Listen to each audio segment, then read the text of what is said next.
Everyone welcome back to my channel. और आज हम एक यूपी टेट का क्वेश्चन पेपर है वो सॉल्व करने वाले हैं।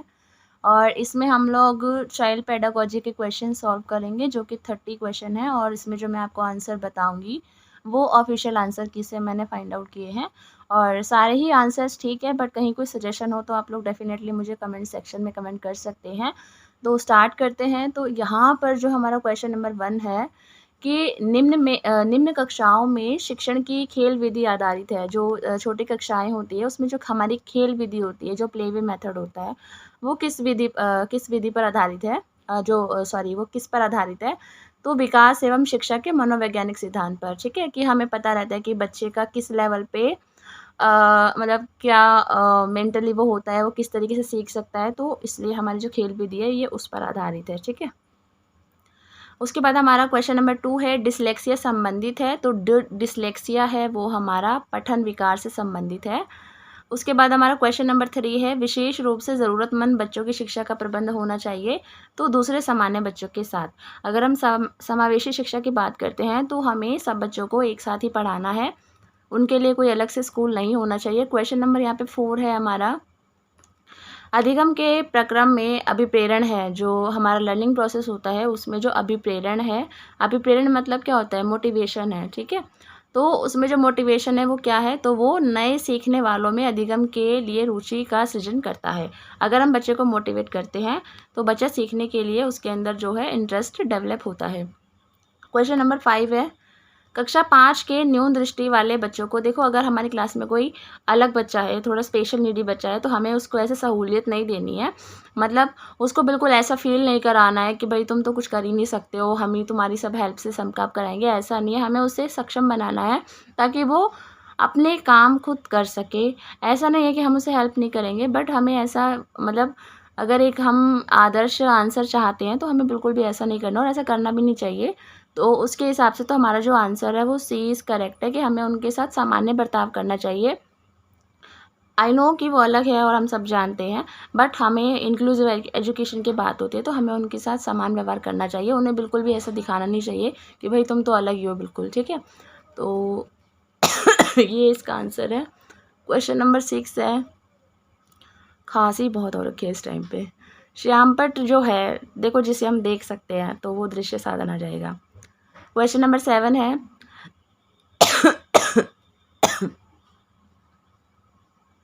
तो यहाँ पे हमारा जो क्वेश्चन नंबर 7 है वो है निम्न में से कौन सा शिक्षण कुशलता से संबंधित है?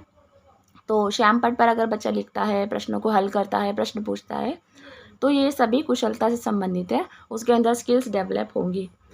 क्वेश्चन नंबर 8 है कक्षा में जो विद्यार्थी प्रश्न पूछते हैं उन्हें उन्हें उन्हें उन्हें लगातार प्रश्न पूछने के लिए हमें प्रोत्साहित करना चाहिए, मोटिवेट करना चाहिए। क्वेश्चन नंबर हमारा 9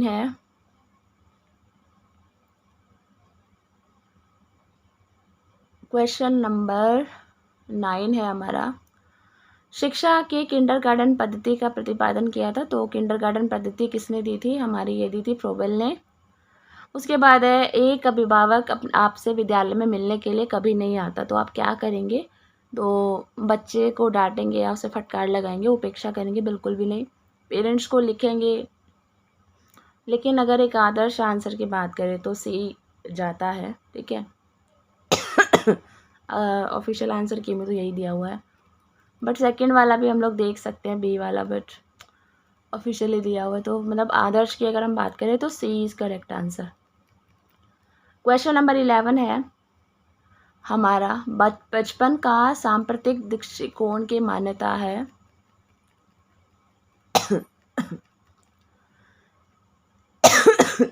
सॉरी, बहुत खांसी हो रखी है। बचपन का सांप्रतिक दृष्टिकोण की मान्यता है बहुत से तरीके से बच्चे जो है प्राप्त वयस्कों के बराबर हो जाते हैं। बच्चों को युवा प्राप्त वयस्कों के रूप में अच्छा माना जाता है। बचपन आधारित रूप से प्रतीक्षा अवधि है, या फिर बचपन वृद्धि एवं परिवर्तन की एक अनूठी अवधि है। तो इसका जो आंसर है वो है डी।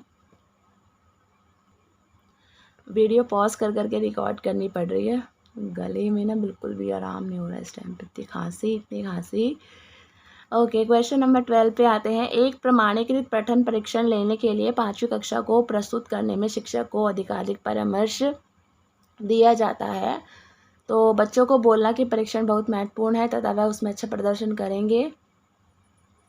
उसके बाद है पूर्ववर्ती परीक्षा में प्रधान प्रश्नों को चिन्हित करना। ये तो बिल्कुल भी नहीं होगा कि हम उनको पहले ही बता दें।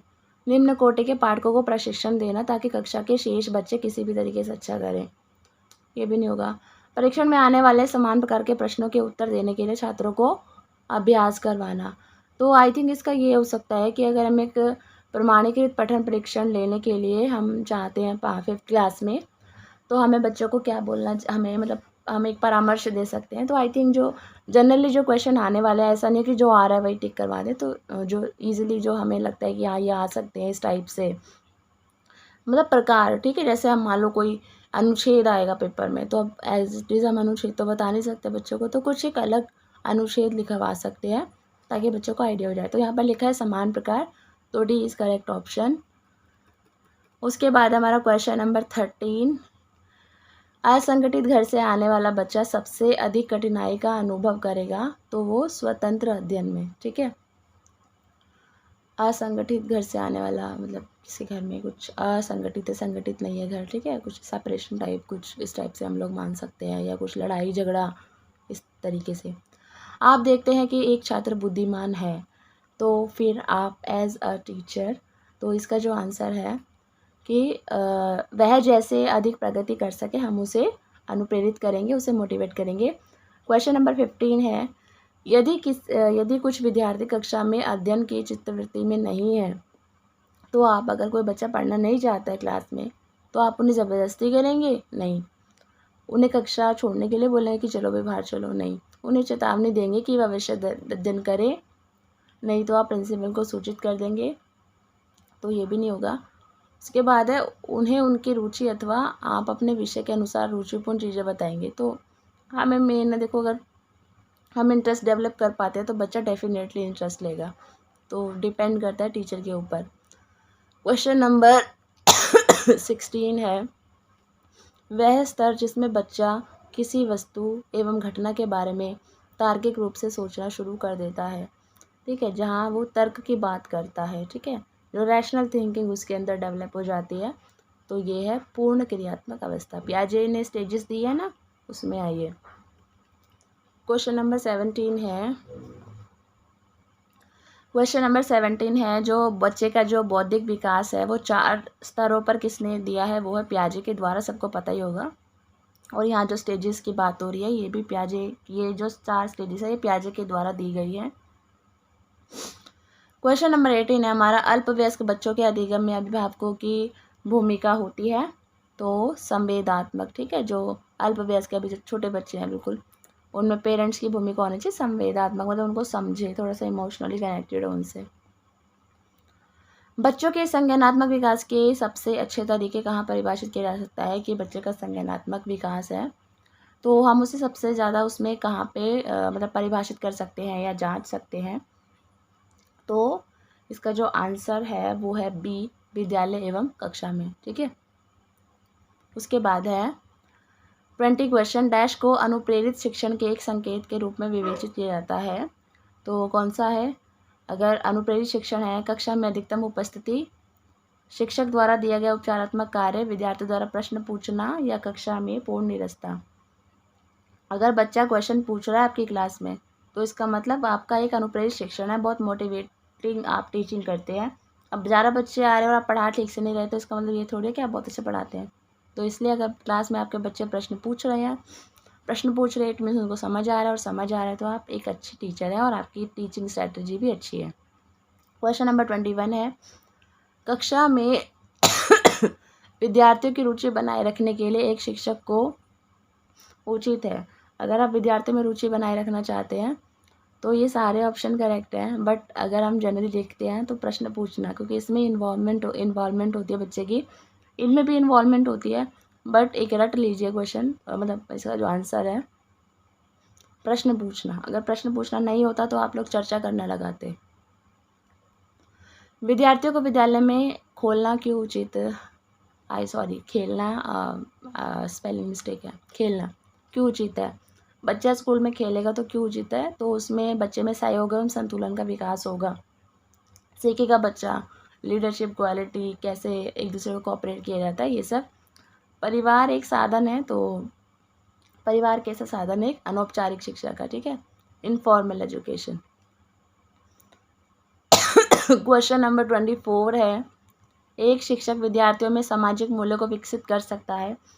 एक टीचर है, बच्चों में जो सोशल वैल्यूज़ है उनको कैसे डेवलप कर सकता है? तो आदर्श, ठीक है।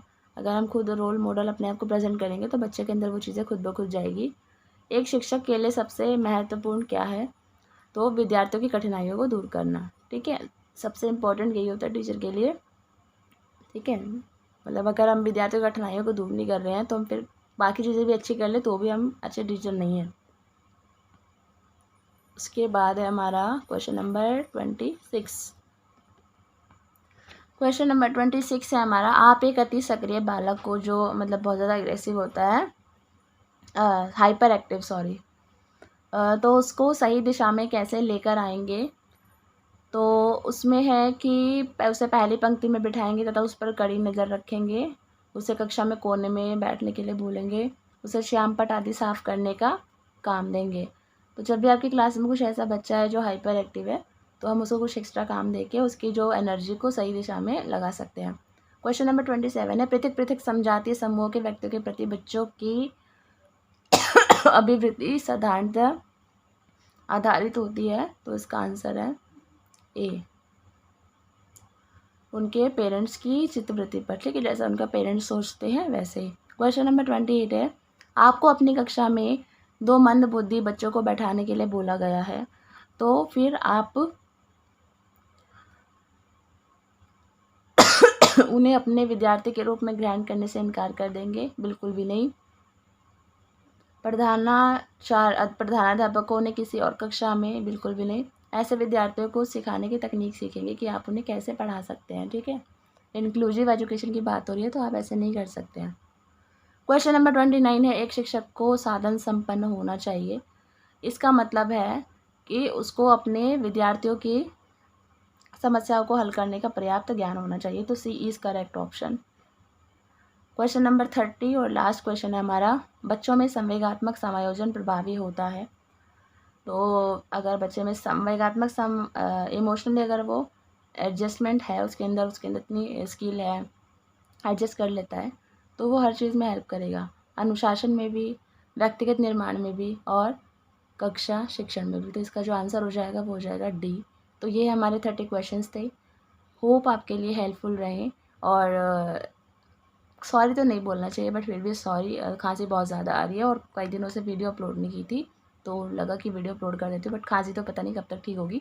बट होप ये क्वेश्चन आपके लिए हेल्पफुल रहे, आपको समझ आ गए हो, ठीक है। कोई भी सजेशन हो तो आप लोग प्लीज़ कमेंट कर दीजिएगा। And thank you for watching my video.